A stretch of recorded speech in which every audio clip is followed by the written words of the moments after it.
All right. Hello, folks. Nice to see you all. A little earlier than usual, but thank you for being here. And what we usually do is I read you the last 7 daily inspirational titles, and then you guys go ahead and pick one, and we go from there. And here they are. Okay. September 23rd. We're not upset for the reason we think. September 24th. Finding our true foundation. September 25th. We are all family. September 26th, understanding why we experience resentment. September 27th, you can bless yourself with every thought you think. September 28th, the gift within the illusion. And September 29th is the ego's illusion of indecisiveness. Hmm. Would somebody want any of these titles to look at?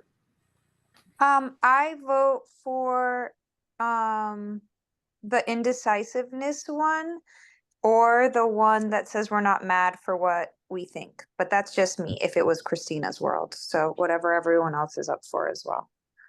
Okay. Let's Indecisive sounds good. live in Christina's world for today.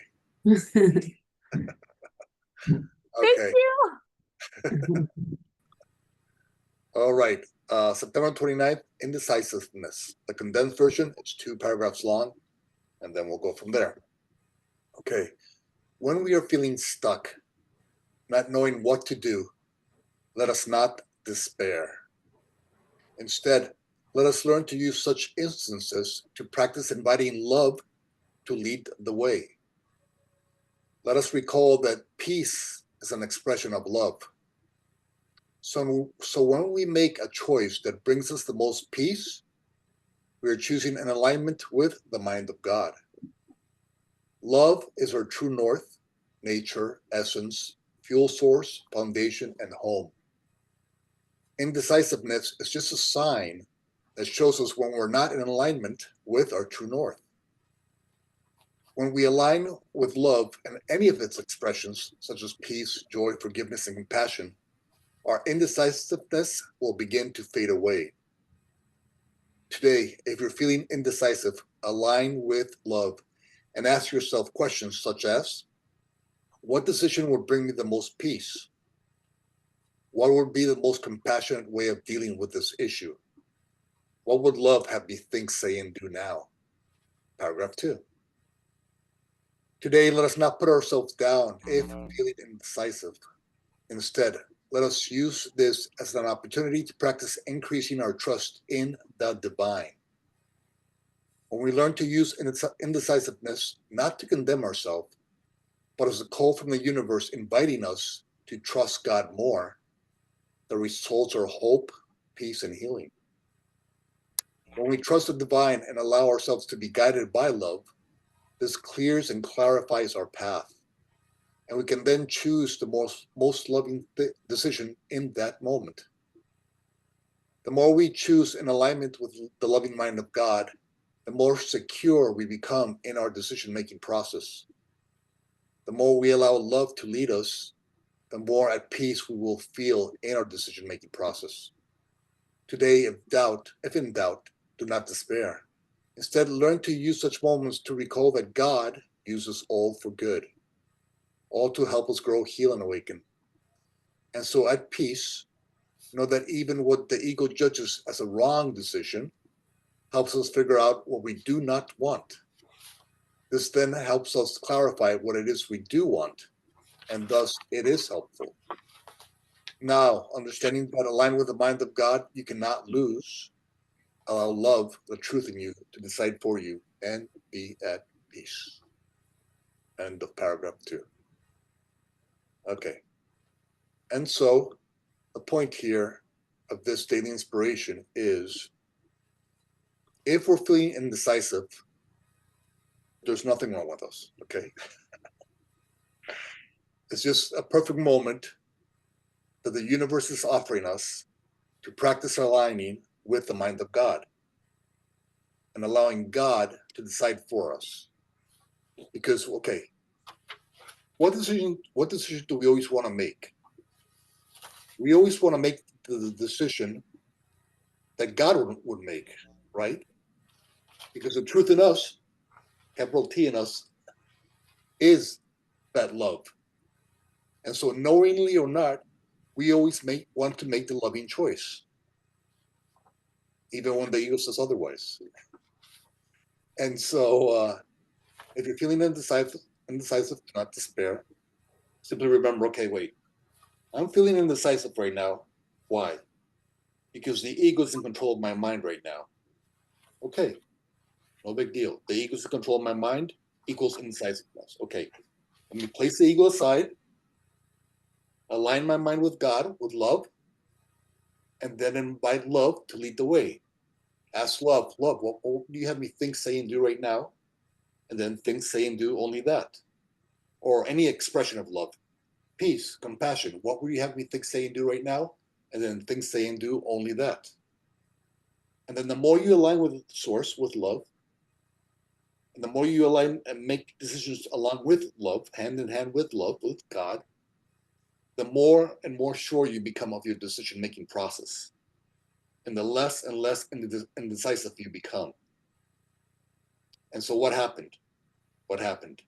All these times when the ego condemned you for being indecisive were just opportunities being offered to you by the universe to practice aligning with the mind of God and thus making you more decisive. And so all those times when the ego condemned you for being not spiritual enough or not smart enough or not whatever enough, those were just practices. Practices to helping you recall who you truly are.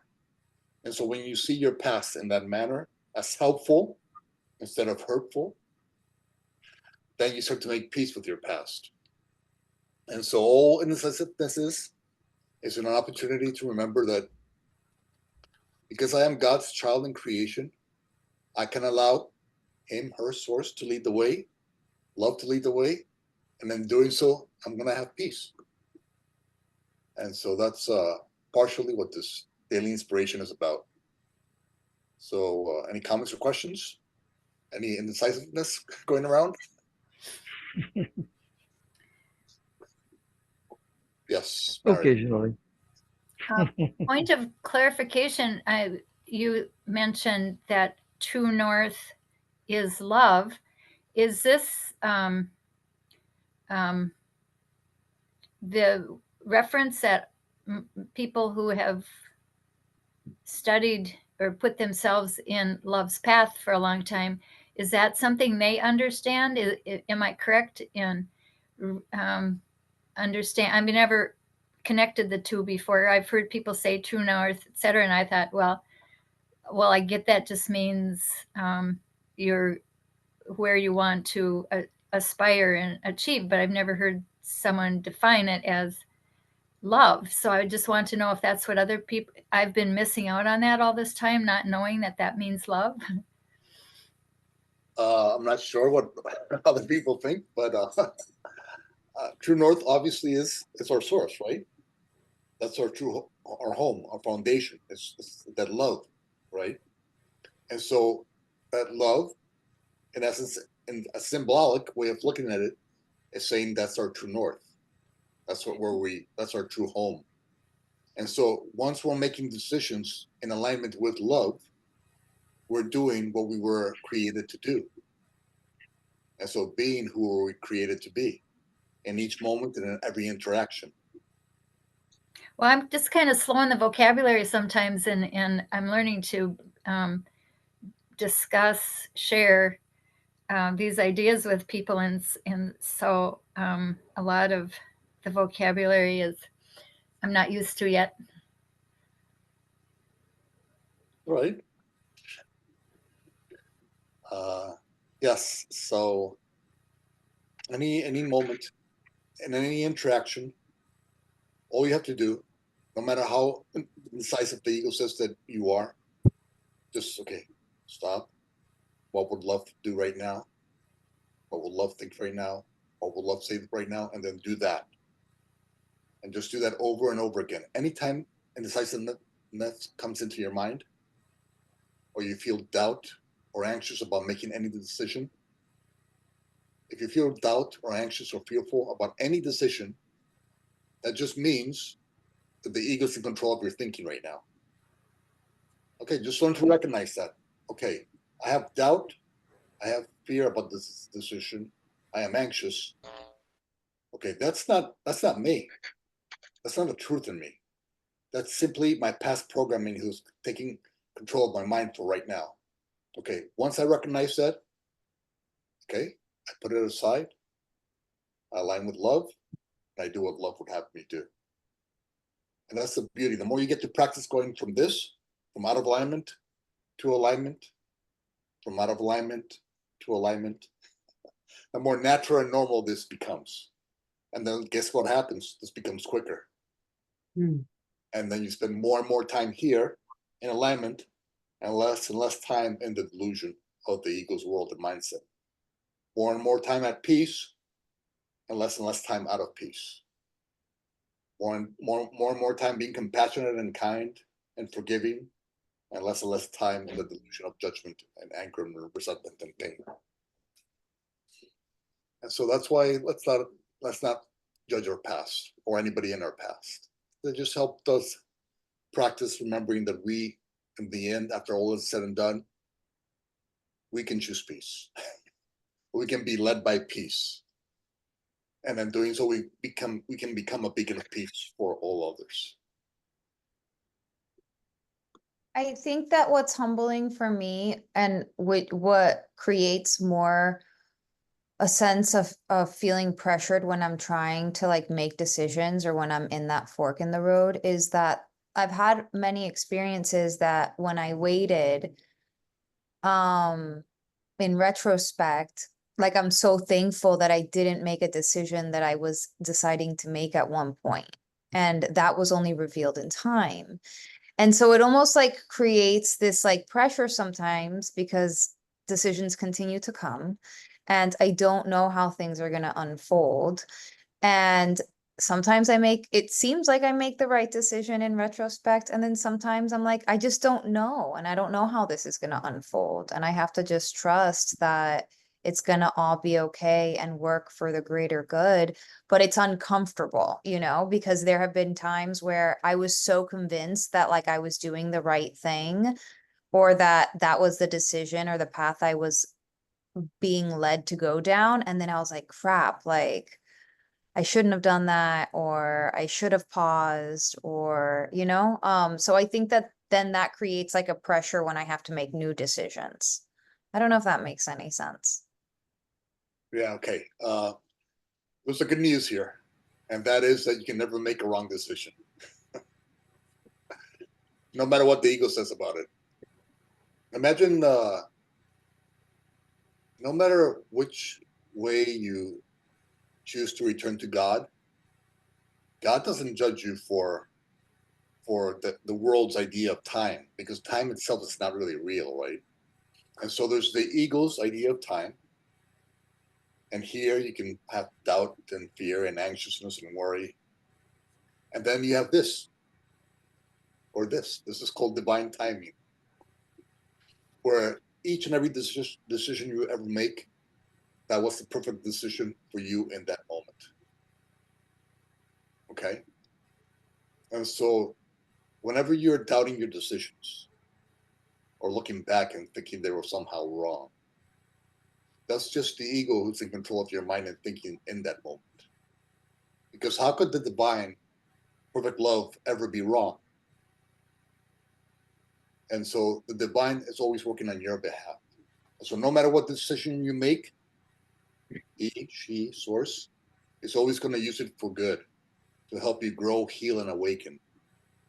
And so there's no wrong decision you ever make, even when you make it along with fear or doubt, because the matrix, the universe, love, is going to shift it in a way that it can help you learn something and thus grow and thus awaken to who you truly are. And so, yes, don't punish yourself for thinking you haven't made the right decision out of A or B time. Everything is in divine timing. If you're judging your timing, or if you're judging time in any way, or you for being in any way, quote unquote, slow or whatever, that's just the ego. everything is divine timing. When you recall that everything is divine timing, guess what? You have peace. And so peace is a reflection that you're trusting in divine timing instead of the ego's delusional idea of time. Okay.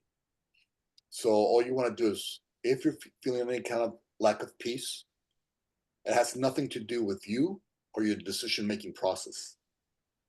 It's simply a reflection of the ego's in control of your thinking. Your past programming is in control of your thinking and mind.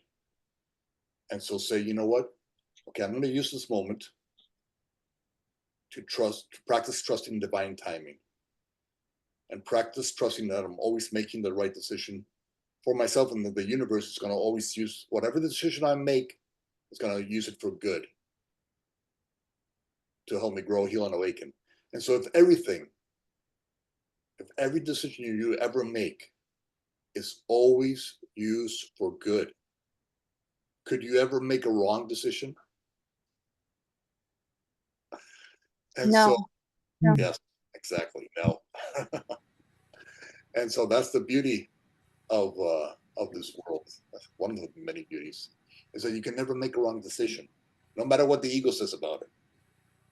Okay, you're always we're always at our highest level of consciousness, each one of us, no matter what that quote unquote level is. We're always at our highest level. And so we're always doing the best we can with the emotional, spiritual, and mental tools that we have in that moment. And so if we're always doing the best we can, just imagine having kids. If they're doing the best that you can, are you going to judge your kids for doing the best they can? And then just multiply that by eternity and infinity. And that's how God looks at you. Do you really think that God ever thinks that you did something wrong? No, thankfully I know not. I think it's more like self remorse or guilt if I hurt someone or if I hurt myself in the process. Because like even though I don't feel that judgment from God, and I do see God, I do believe that God sees me as that like loving child, and that there is that forgiveness on this level. It's still like I don't want to hurt people, I don't want to hurt myself. Like I guess it's maybe fear of experiencing pain or inflicting pain on others because I did, or I made a decision that impacted those around me. But I don't have control over that. I guess also going back to what you're sharing, it's like everything is a lesson that God would have me learn, and maybe for others as well. And maybe there is a learning experience not only for me in every circumstance, but for whoever it is that I'm playing with in life, you know? Yeah, whenever you carry guilt or shame, just use those opportunities to practice forgiveness, offering forgiveness, asking for forgiveness. And it's something I do so almost, well, a lot of times, a lot. One of my favorite exercises to do is just to like sit down and think over my life and go from kindergarten to first grade to second grade. Just look, okay, how did I how did I behave towards these kids? Okay, oh, I wasn't good with Rachel in kindergarten. Okay, then I look at what, visualize Rachel in front of me. Rachel was, I loved Rachel. She was so smart. She went from kindergarten to second grade.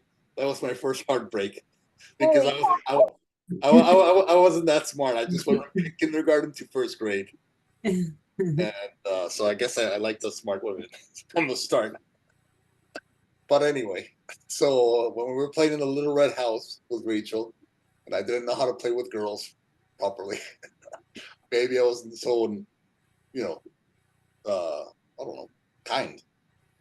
Uh, and then maybe I said something or whatever that made her sad or whatever. And so okay. And that the Little Red House in kindergarten, yeah, I didn't play so well with the other kids. Okay, I'm sorry to Michael and to Rachel and to Andrea. And then so I asked for forgiveness, and then by doing so, I let that guilt go. That guilt that's kind of like hidden in the little crevices of our bodies. Sorry. I'll do better. I'll do better next time.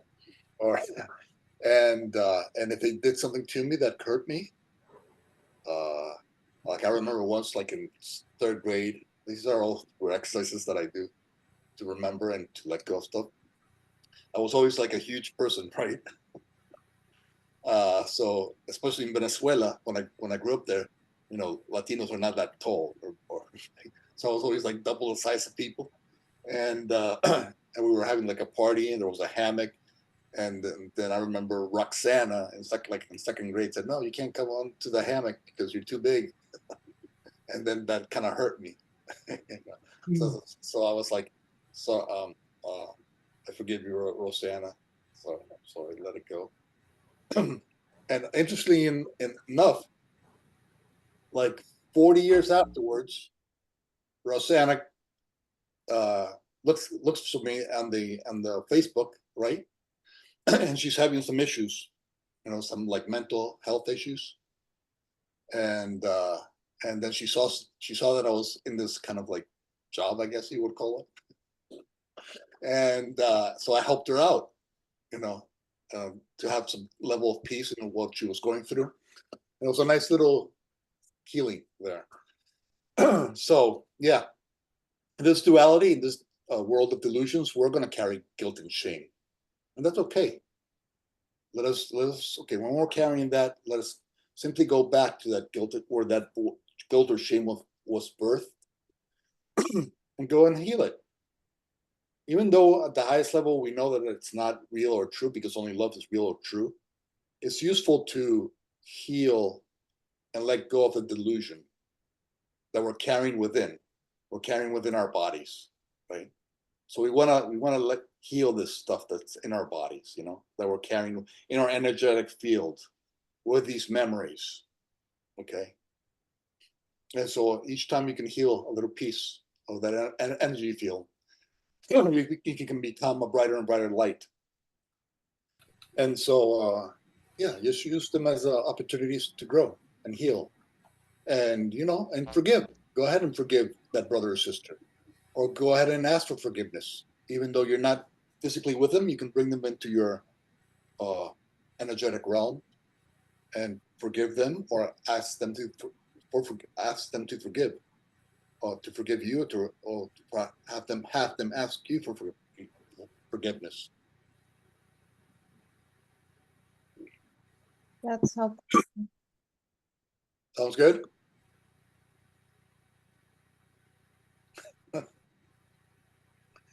Yeah, so that's I find that to be a very useful exercise. Just go through your life whenever you have a chance and see, was there anybody you ever hurt? Was there anybody you ever felt guilt or shame towards?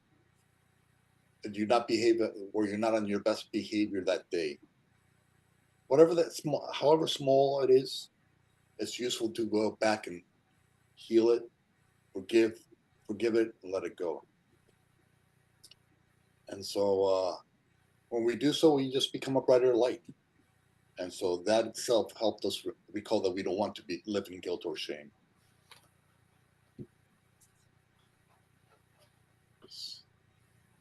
Comments or questions?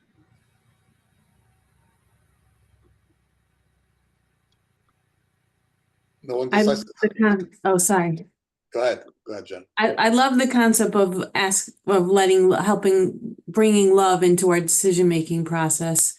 It's just like it could get so complex when we're in the mind to try to figure things out. But when you go into the heart too, it seems like that opens up the best potential, the best possibilities. It raises our vibration. It just creates it's just a simple but very powerful way to make the decision. I appreciate that. Thank you. Yeah, I got stuck with that too in my mind from this talk, but I was processing it in my mind. How often do we do that? All the time? Ultimately, all the time, all our decisions is which is the most loving? We try, yes. We try. We try. And so, No, because I was really giving some thought about it, while I was listening to you guys. I'm like, okay, in the morning I go, I feed my cat. So now I can be more mindful that I'm doing this not because of habit or because I'm used to do this in a routine way, but to be mindful that I'm doing this because it's the most loving thing to do, right? right. But the shirt that you're wearing, did you make that purchase because it was the most loving thing or because you look cool in it? Well, I didn't know that I was going to look cool in it, but I was hoping I can look cool someday, No, because I was really processing that because I start going through my day and most of my decisions are either egocentric or by osmosis. Most of them are by osmosis because I'm in a situation that and I'm not even taking care of myself much, but it's more the lack of mindfulness, it's just going through the motions of doing things. I'm more doing than being lately. That's what I was processing in my mind. So that's why I'm saying, I mean, ultimately we should do this all the time. Then it's a very intense workout. Yeah, what you want to practice doing is just slowing down time. Okay. And so before any interaction or anything that you do, set a goal. And let that goal be that you're going to act from a place of love. Okay. And so when you go, before you go into any interaction, you go to yourself, okay, wait, I'm going to do and say and think the most loving thoughts that I can in this moment or during this interaction. And so you go into the interaction with your goal already set. And so when you go into the interaction with your goal already set, it becomes easier to achieve your goal. But if you go into an interaction with no goal in mind, then the ego is going to answer first and loudest.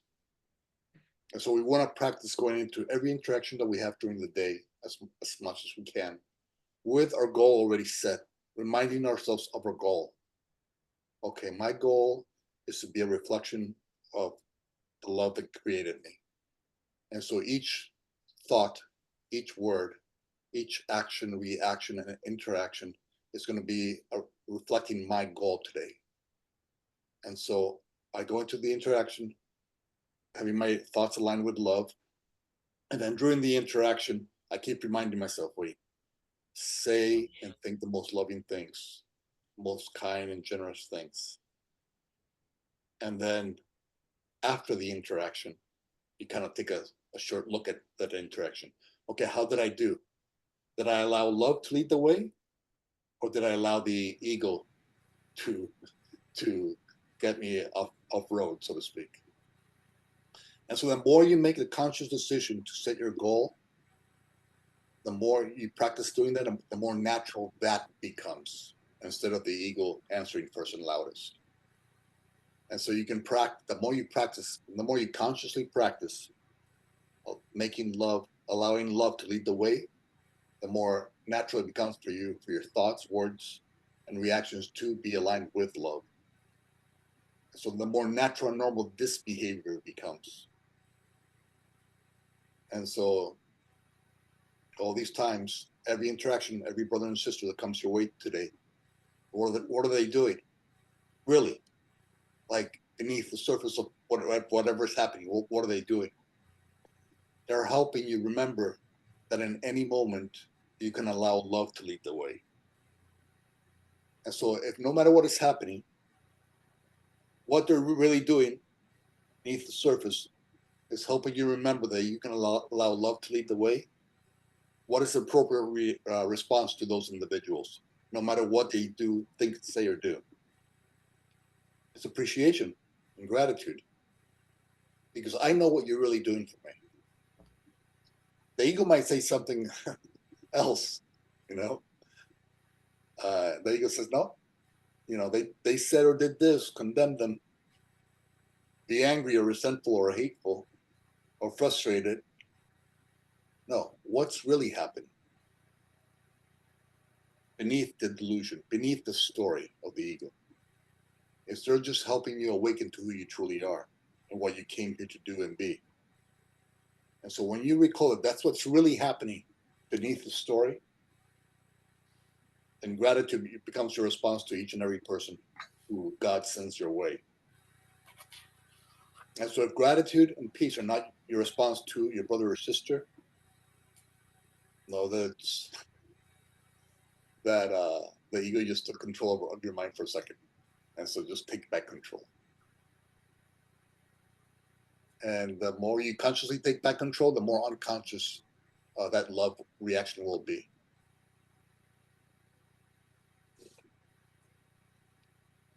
That is really helpful. And what comes to mind as you were sharing was I think it's is it the Miracle Workers prayer or the truly helpful, the one that says Yeah. helpful? And I think of that last line, like, I will be healed as I let him teach me to heal. And like, again, like that the way that we coexist with all circumstances and all people and all relationships in our world, and how I'm healing and others are healing and circumstances are happening, and like we're all just growing and expanding through every experience and encounter that we have with one another. And I'm thinking of like this past week when I was traveling and I was with my family, the storm hit, the hurricane hit, not close to us, but I guess close enough that like we lost power for 2 days. And it was interesting because I mean, I was very calm, but my mom, who lives alone, was not. And it was interesting as like we were there that evening and the storm was passing through, I was like, oh, like I'm exhausted. She's waking up every 30 minutes and I'm here to be peace for her. And it was so interesting to observe myself, like my body in its discomfort, but my mind at peace as I was just watching her react and consoling her however I could, even if it was in silence. And then at the end of everything, she was like, I'm so happy you were here. And I was like, oh, my whole trip was for this. I was meant to be here. And was there the 2 days with no power and then made it back home. And I was like, wonderful. This was like I healed, she healed, we bonded through this experience and everything as well. And that's how I guess the Holy Spirit and God works. Yeah. So Yes. Yeah. So you saw the situation through love's lens, through God's eyes, and you saw how everything can be used to help us heal and become beacons of peace. yes, Others. exactly. Even and like and of course, like I know that people are experiencing a lot worse still, like I'm home now, everything's fine, like I'm back in Miami, I have power. But it's interesting because like I'm still feeling tired from those 2 days, like physically and emotionally and mentally and all that. And there's a lot of gratitude because we didn't get it bad. But at the same time, I'm like, oh, and I'm tired. And that's okay too, because I'm thinking about what Monica was sharing. And like, it's like I guess it's like going with the motions is what I'm recognizing with the experience. And like there's gonna be times that I'm just exhausted and like this too shall pass. I trust that I won't feel exhausted forever and like things will settle, whatever it is that's going on. And there's actually a quote that I absolutely love. And it says, every life has experienced 1,000 deaths and 1,000 sorrows. Who am I not to experience all of them? And like, I think of that And it's like, there's so many different kinds of sorrows. There's so many different kinds of torments. And like, I'll have my fair share, and I may not experience what everyone else experiences. Or I may experience some of the things that other people experience, but we're all going to experience some sort of hardship or some sort of inconvenience or some sort of discomfort. And even with my experience with my mom, I'm like, oh, is this what it's like to have a child? Like to be like waking up every hour or 2 hours, just like exhausted, having to like nurture something that's outside of you. Um, and again, this too shall pass. So yeah, that's all I've got. Thanks, guys.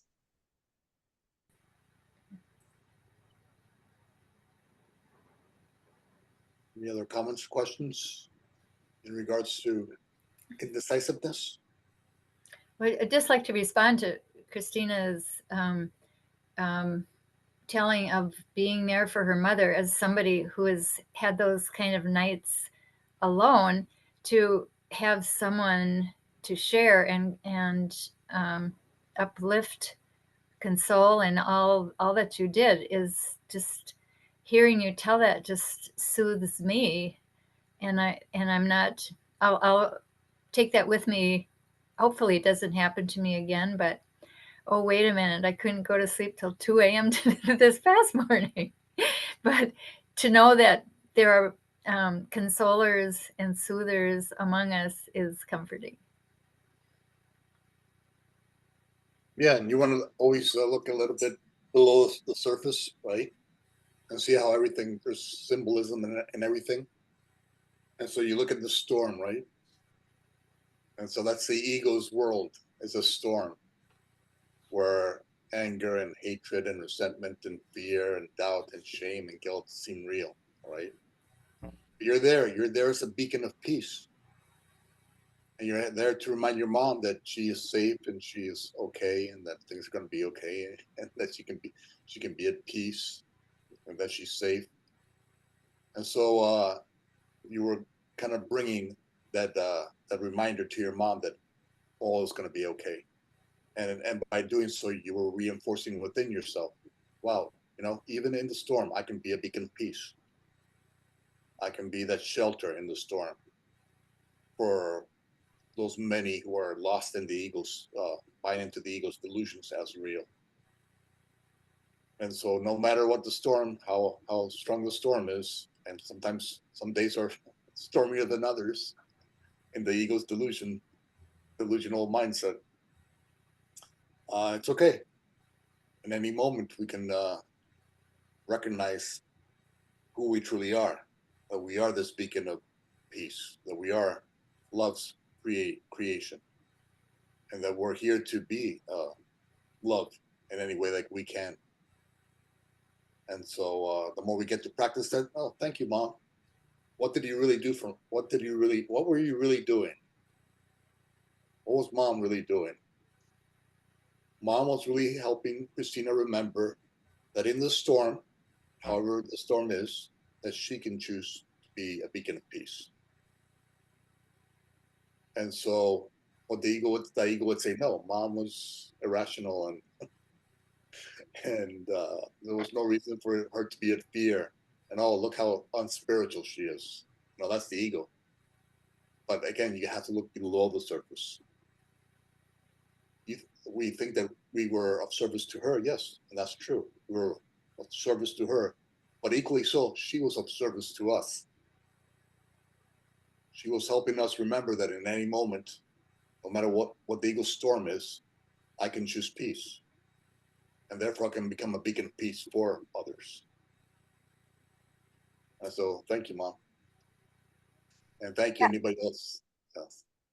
Thank you for Mary for saying that, and thank you, James. Like, I felt so much compassion for her. Like, I actually saw her as that child, and for some reason the Bible verse and just like this image of like when Jesus is in the storm on the boat and the disciples are all like chaotic and he's down taking a nap, like that's how I felt. Like that image just kept coming to mind as I just like heard my mom, saw my mom, was observing her, and there was so much compassion because I knew that it was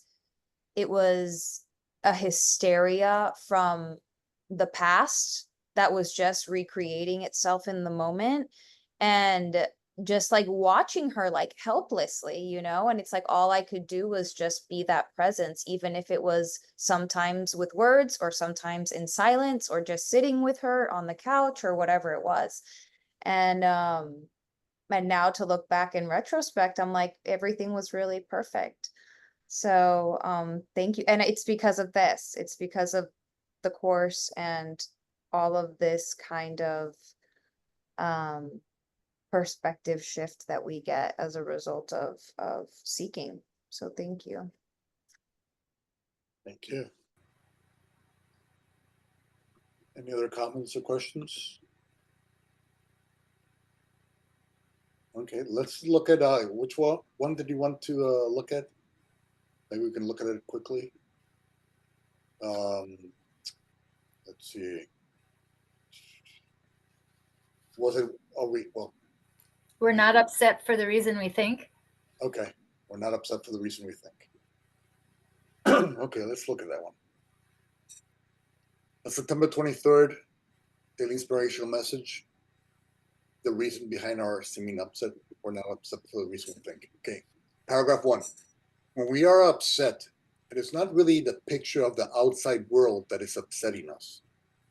What is upsetting us is how we've been programmed to see, react to, interact with, and interpret that picture. When we are upset, it is not the present moment that we are experiencing.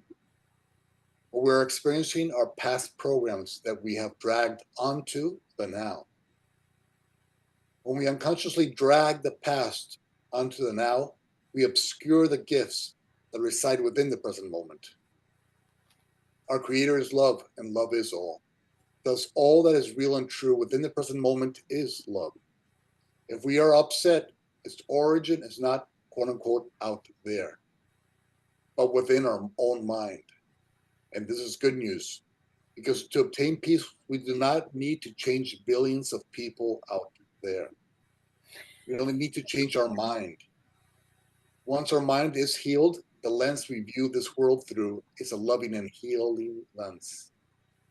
When we realign with a loving and healing lens with the mind of God, feeling upset begins to dissolve before light and understanding. And paragraph 2. Today, if we become upset, it is not because of the outer environment. It is not because the outer environment deserves such a response. It's because this is how the ego has programmed us to react. Our eternal loving truth is not, nor could ever be, upset. What is upset is the sleeping part of us that still believes in the ego's tools, mindset, and programs, its fantasies, delusions, and fairy tales. Today, let us recognize that any behavior that is less than loving in nature does not reflect the truth within. Then, let us use forgiveness to help us dismantle and dismiss our delusions, and in doing so, realign with our loving nature. Forgiveness helps deprogram us from the ego's judgment-centric past programs. The more we practice choosing forgiveness over judgment and being truly in the now instead of obscuring it, the more control we will have over our thoughts, and the less need we will have to become upset. Now, thanks to forgiveness, becoming upset is no longer a program response we blindly bow down to and follow. Okay. And so the idea here is that when you're upset, or when you think you're upset, it's never because of something out there. Okay, out there is just going to be out there, whatever that is. It's always how you're defining what's out there. Okay, and this is good news, because if you had to change out there, if you had to change how 8 billion people think and feel and act, then this world would be chaos. And for a lot of people, it is. But if the true change belongs inside our minds, if we can change lenses and view the world instead of the ego's lens through fear and judgment, place those lenses down and put in love's lens and decide that we define our experience. And so we have control over our peace of mind. And so that is very good news, because if you've done it, you can undo it. And so if you're seeing the world through upset, you can undo that and see the world through a more forgiving light. And in doing so, have a little more peace. And so when we are upset, it's not really the picture of the outside world that is upsetting us. It's how we've been programmed to react to that picture. And so there's no need to punish yourself if you're upset, okay? Don't punish yourself. If you're seeing the world as less than loving or peaceful, the first point is not to punish yourself. Because what does the ego do? It has you judge the situation or the people involved in the situation, and then it has you judge yourself for judging the situation. And so it gets you sinking into the swampland of the ego. And so no. Wait a second. I just defined this experience. If I remember that God is love in all and that God uses all for good, why can I not see this experience out there as something that's going to help me heal, grow, and awaken? And when I recognize that, okay, that situation out there, which the ego once had me get frustrated or condemn, is actually here to help me heal and awaken. Thank you. Thank you, situation. And thank you, everybody involved in the situation. And so we're never upset for the reason we think. Anybody here upset in the last week?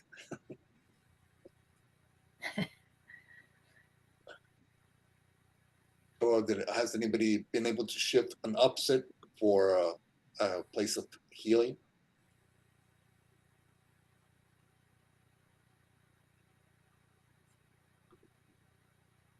No, everybody's awakened.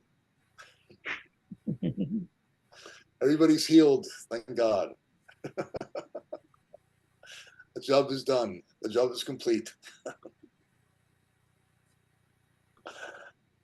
Yes. So the idea is, listen, don't take this life so seriously. Okay. It's just a little game we're playing. And sometimes when we unconsciously view the world through the ego's lens, it can become a little stormy, let's say. But if we choose to remember that we have control over how we define our experience, and that because we're God's, love's children and creations, we can in any moment decide to choose to see the world through love's lens, and thus become a beacon of peace for everybody who comes our way. Then all we do is thank the world, thank the universe, because all it's doing when we're upset is helping us practice remembering that we don't have to be upset. We don't have to choose upset or upsetting thoughts. We can choose peaceful thoughts. And so all the world is doing is helping us remember that we can choose peace instead of this. And so when we recall that we can choose peace instead of whatever the ego's delivering to us that day, the ego's world begins to dissolve away. And all that is left is the blessing that the world is, the holy instant that each and every moment is, freed from the past, freed from the future, freed from your past judgments, and freed from your future imaginations. And all that remains is the holy instant, the present moment, God's eternal gift to us. And when we start to see the present moment as the gift that it really is, gratitude becomes our response to each and every moment. And peace and awe and appreciation and gratitude becomes our response. Because we're seeing that all the world is doing is helping us remember that we don't have to choose to see the world through the ego's lens. And that's very empowering in my mind. Anybody's having less than loving thoughts about anything in their lives right now that we can practice shifting? Anybody lacking a certain amount of peace in relations to anything in their lives right now? Go ahead, Monica. Are you lacking peace in anything in your life right now, Monica? Oh my goodness. I was like in such a peaceful decades in Miami, that it's like everything is like on the fan right now, It's like, yeah. You're just leveling up. Yeah. Just remember that God Yeah. is never, God is never going to deliver to you anything that you cannot handle and overcome. And so whenever God knows that you're ready to deal with something, then God brings it into your physical experience. And so whatever it is that you're dealing with or going through, it only happens because God knows that you're ready to deal with it. And so whenever the ego is saying, "Oh, I'm dealing with this because I'm not reading enough spiritual material, I'm not doing X or Y enough," that's just a lie of the ego.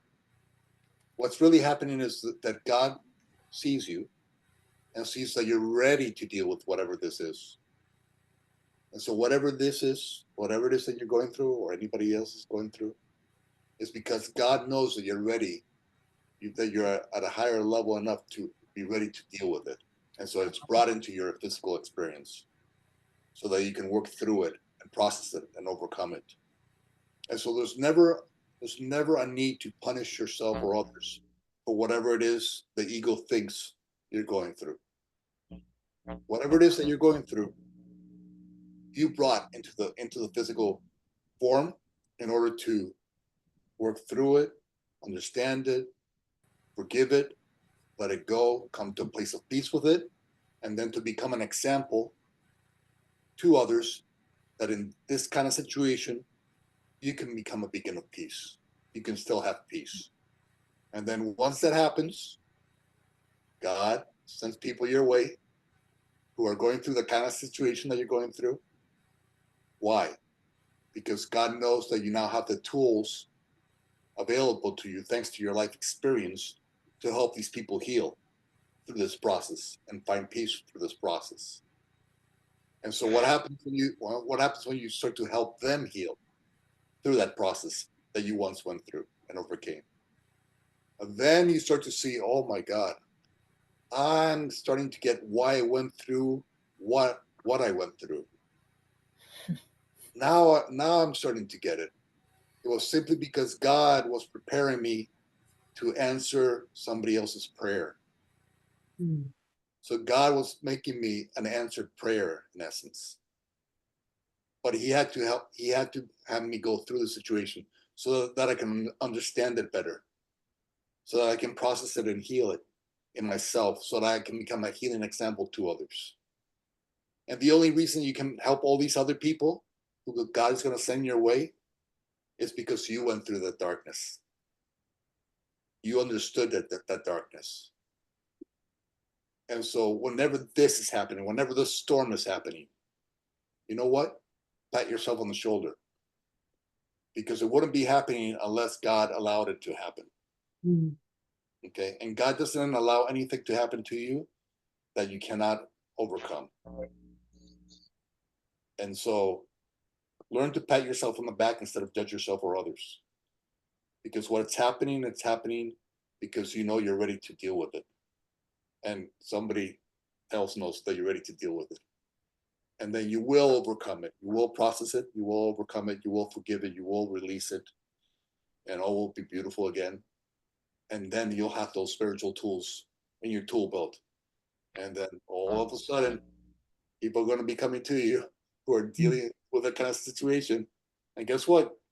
You're gonna be a beacon of peace for them, and you're gonna help them see a way out of the darkness. And then you'll start to be okay with what happened in your past, because you saw that your past was simply here to make you a brighter light in this world. And so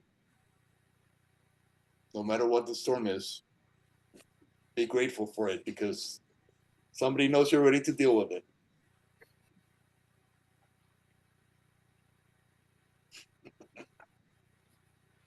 Once again, the community comes through for me.